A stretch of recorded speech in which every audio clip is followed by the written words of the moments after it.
kita masuklah satu tajuk yang baru itu kita masukkan tadi, yaitu satu tajuk yang membincangkan tentang imam yang terlupa atau tersalah dalam sembahyang. Nah, kalau makmum yang terlupa itu ganjil pula. Bolehkah makmum terlupa? Makmum yang lupa boleh jadi juga sebab kita lalai. Imam naik rakaat keempat, kita duduk takhir. Tersalah pula aku, dia bilang, dia pun berdiri terus. Boleh jadi juga.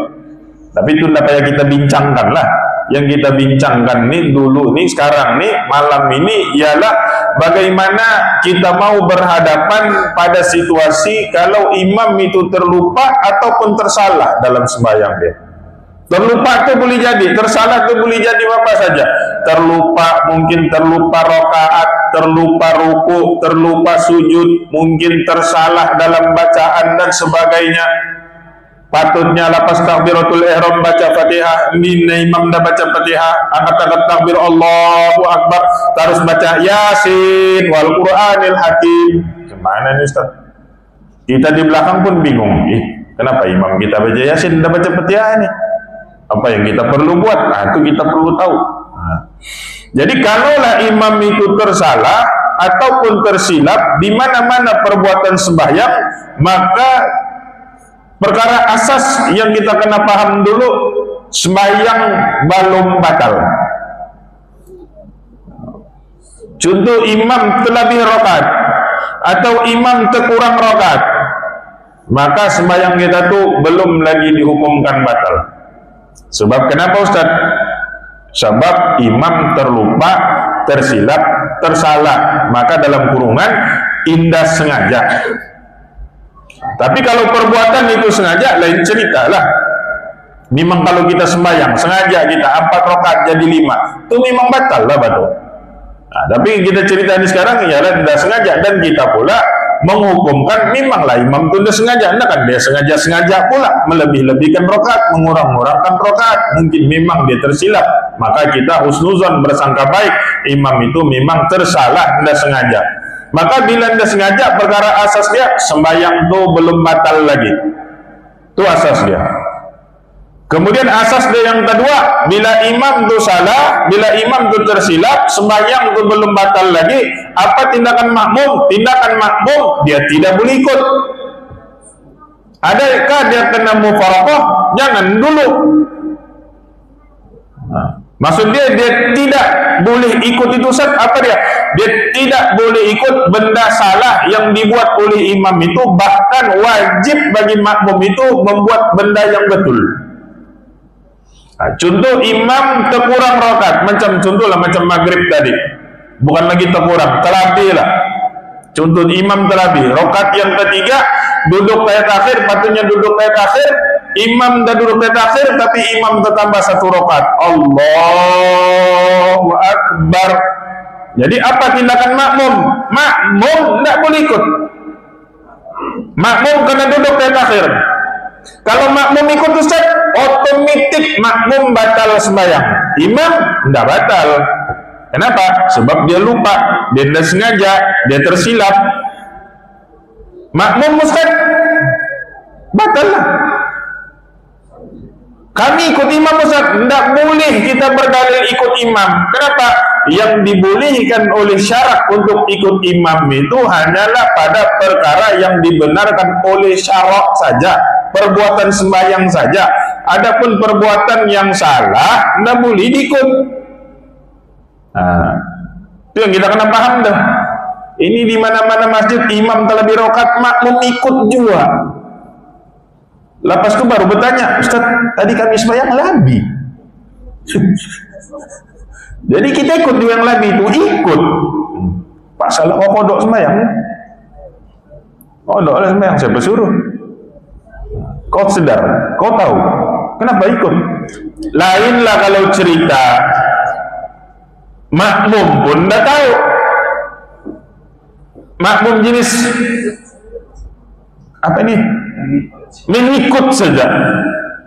Nah, makmum pun jenis lupa juga, dia pun lalai juga, ingat sawit juga.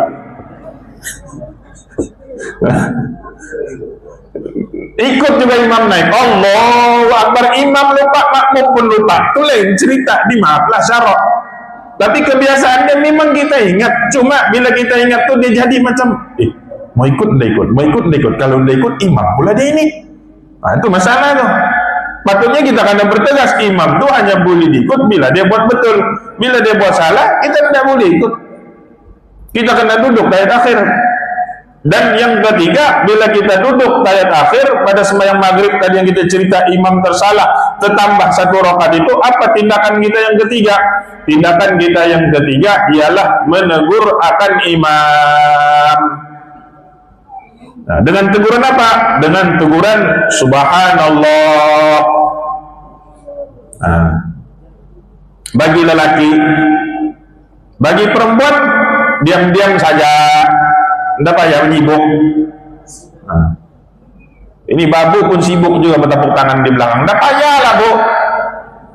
Tidak juga karena dengar tuh, laki saja tagur. Iya, babu tidak nampak kan? Mana pula kan? Ya betul pula, babu tidak nampak.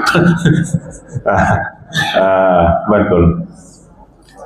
Ini kalau di masjid lah, kalau di masjid babu kita kan orang tunda nampak, iyalah, tidak payahlah dorong subhanallah. Jadi dorong cukup diam je lah, ikut je lah. Bukan ikut lah, dorong kena buat benda yang betul. Biar kaum lelaki, ini semua lelaki dah mau menegur. Lantas babu di belakang yang sana, subhanallah.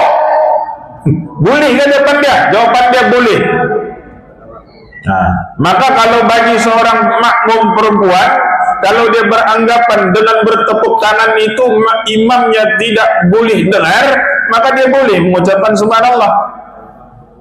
Contoh, babu sama Kang Haji sembahyang di rumah. Mana ada takbir kan? Bertakbir juga, Bu. Terlampau juga. Jadi Kang Haji mengimam tersalah. Babu malar, tidak keluar bunyi, sebab tertutup pelakon. Kalau sudah 2-3 kali si Kang Haji macam tidak mendengar tubuh, boleh ucap subhanallah, boleh, tidak masalah. Nah, bukanlah haram, boleh. Nah, itu masalah besar. Yang itu nanti kita bincangkan di akhir bab. Itu ada di akhir bab dia. Nah, jangan dulu kita pergi sana, jauh betul tuh. Nah, jauh betul. Nah, tapi yang kita mau ceritain dulu, tadi tajuk asas kita tuh imam tersalah atau tersilap dalam sembahyang, apa tindakan makmum? Tindakan yang pertama, makmum kena paham bila imam salah itu sembahyang kita masih oke. Tidak batal pun, imam itu pun masih oke, tidak batal pun sembahyang dia. Jadi kemudian tindakan kita yang kedua, setelah kita mengetahui bahwa sembahyang berjemaah kita itu masih sah, masih oke, tiada masalah, apa yang makmum itu kena buat? Tindakan kedua dia, adalah makmum tuh kena buat benda yang betul, dia tidak boleh ikut pula kesalahan imam tuh, sebab kalau dia ikut nanti dia batal sembahyang. Kemudian yang ketiga, setelah makmum itu membuat perkara yang betul itu, maka dia memberi teguran kepada imam supaya imam teringat yang dia salah itu. Supaya imam teringat, maka bila imam teringat, mudah-mudahan imam itu memperbetulkan kesalahannya, selesai masalah. Maka tuh baru kita masuk. Maka apakah hukum mengingatkan imam yang lupa tuh? Hukumnya sunat. Jadi adakah sunat semuanya? Tidak payah semuanya. Maka cukuplah kalau kita berimam makmum yang mengingatkan imam itu afdalnya yang berada di belakang imam tuh, kedudukan imam tuh. Sebab itu kalau boleh sebaiknya yang berada di belakang imam itu biar yang tahu, biar yang pandai hukum.